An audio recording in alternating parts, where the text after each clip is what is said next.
Um, Good morning, good afternoon, good evening, depending on wherever you are listening to me. I'm speaking to you from Mumbai. It's nighttime over here. I got here last night, and so it's been about a day now that I'm here in Mumbai.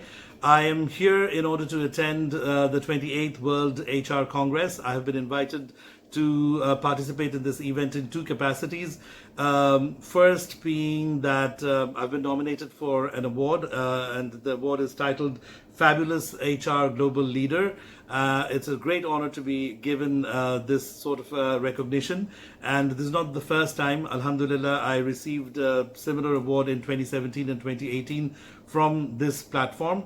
And in 2018, I was a speaker as well, a panelist, and I was giving a keynote speech. And this time also, I've been invited to deliver a keynote speech, which I delivered earlier today.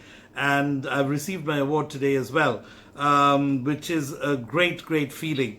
I want to say a little bit about the event, and basically, this is a fantastic platform. There were about 2,000 professionals coming together over here over this 3 day period. 2,000 professionals as well as entrepreneurs, many CEOs and chairmen and managing directors of different organizations are present over here from no less than about 109 countries.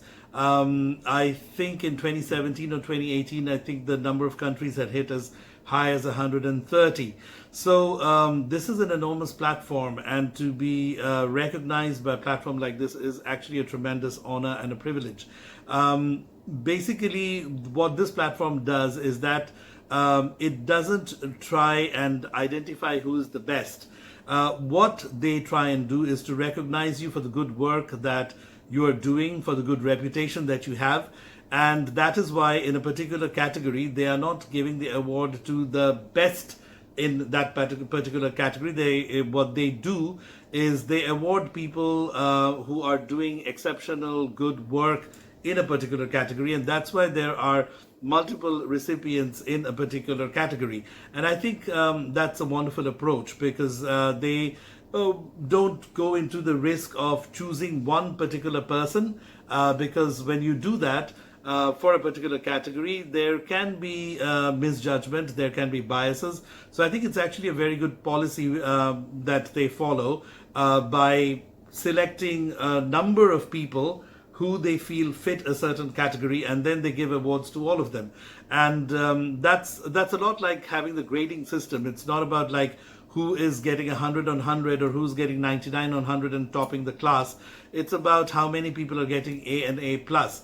There could be 15 people in a group that's getting an A or an A plus, and that it's wonderful. It's not a bad feeling. You don't necessarily have to be the best in a particular category, because these kinds of categories are very difficult to quantify and identify who is the very best. What they are able to do, and what they do a very effective job in, is assessing who the people are who are doing a very good amount and quality of work in a particular field or area or sector.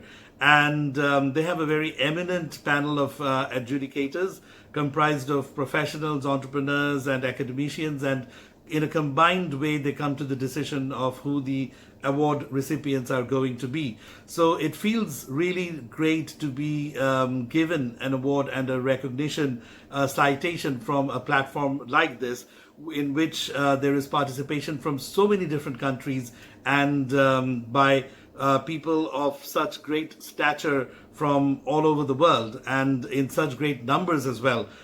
When you come here, you see people who are holding the rank of CEO and Chief People Officer, CHRO, the general managers, HR directors from all over the world. And you also get to find a lot of company owners as well, big entrepreneurs, operations directors, and marketing professionals, CSR professionals, and people who are working in the field of compliance, and a lot of trainers and consultants and people working in the realm of learning and development.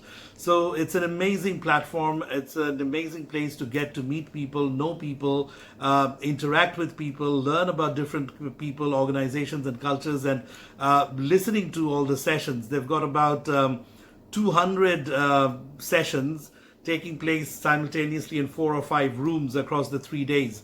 So it's amazing. If someone was to even spend the time and attend even 15 or 20 of these sessions, then I think in 3 days a person can acquire the kind of knowledge that maybe a full 2 year course of 2 year degree would give a person. Because over here you're getting to hear from such learned professionals and senior industry leaders who are actually speaking from their experiences and who are talking about things that they did which are actually successful and which have made a difference. So they are sharing their stories and you get to learn from them. And that is actually a far better way of learning than theoretical learning that one gets only in the classroom. So if you combine all of these things together, then this is actually a fabulous platform. And to be invited in order to get an award and also to be a speaker along with so many other eminent speakers is really a fantastic feeling. So here is the award that I've received, and I want to share that with you. So it's 501 Fabulous Global HR Leaders of the World. I understand that naturally when they say of the world, they could not possibly have evaluated all the leaders of the world to have chosen their favorite 501. It's basically a choice that they've made among the approximately 10,000 people who they are monitoring in their network. And even in limited population of 10,000 to be chosen as among the 500 to be adjudged as being someone who is capable of receiving a recognition and an award like this is a tremendously good feeling. So having talked about my feeling and experience of having received the award, I want to just share a little bit about my speaking experience of today.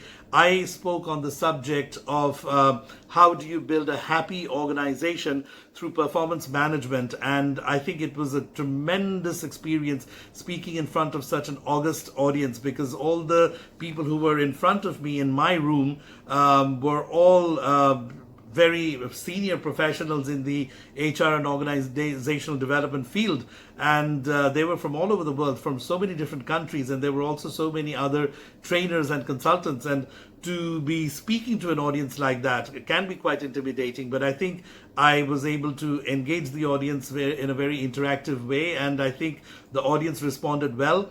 And Alhamdulillah, I think my session went by very successfully. And moving on, I want to just tell you a little bit about some of the things that I've heard in the other sessions that I've attended. I've also spent some time going from room to room and attending many of the sessions, and it is just fabulous amount of learning, the plethora of information that comes in. I was just taking notes all the time and thinking that this is such a treasure trove of information and insights to have and to learn from all these eminent personalities. I just want to say something that in all the things that I was listening and taking notes, one of the things that kept on coming up over and over again is, and that's basically the theme of this conference as well, that organizations need to invest in people. They often make the mistake of thinking that people come last.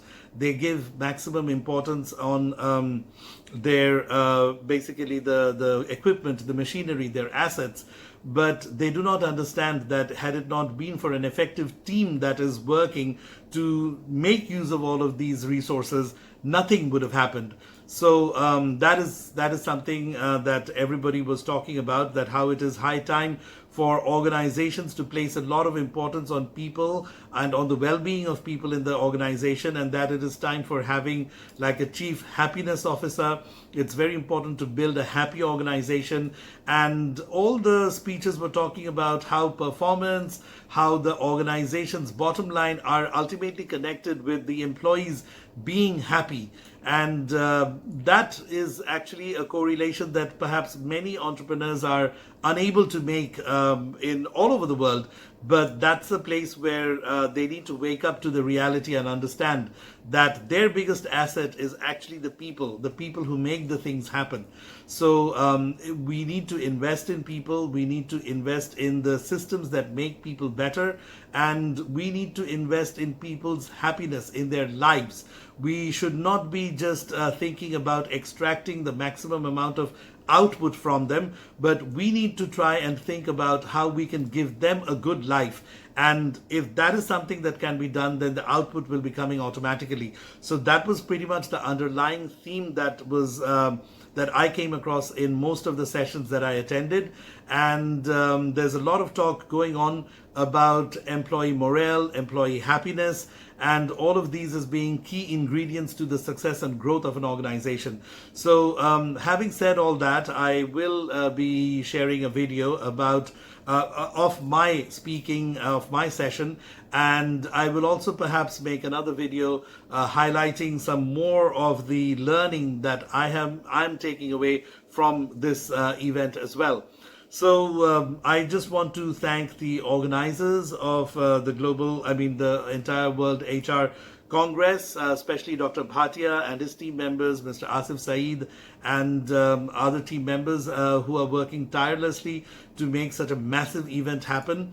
I think there could be a lot of people who sometimes try and criticize or find faults in this entire initiative, but I would tell them, try and organize something that's even 10% of the scale of this, and then come and criticize an initiative of this kind. So big kudos and congratulations to Dr. Bhatia and his team. And once again, it feels I feel tremendously honored to be a part of this program year after year, and I hope that the association can continue into future years as well.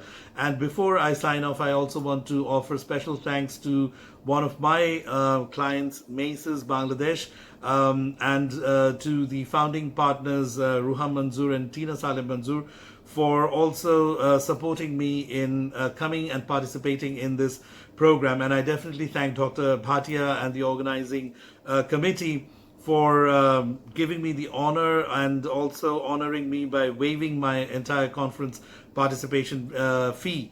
So thank you very much, and I just hope that more and more people from all over the world come and join sessions like this, so that they take away the learning from here and they apply it in their organizations, in their countries.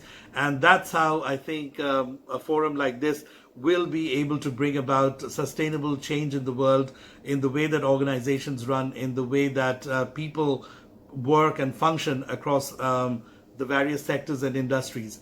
Thank you very much for listening to me. Thank you very much for being with me in this video, and wish me luck, pray for me, and just give me your best wishes and blessings so that I can continue to shine, thrive, and also utilize whatever learning that I get from all these different platforms in actually contributing to making Bangladesh a little bit better, making the lives of people in Bangladesh a little bit better.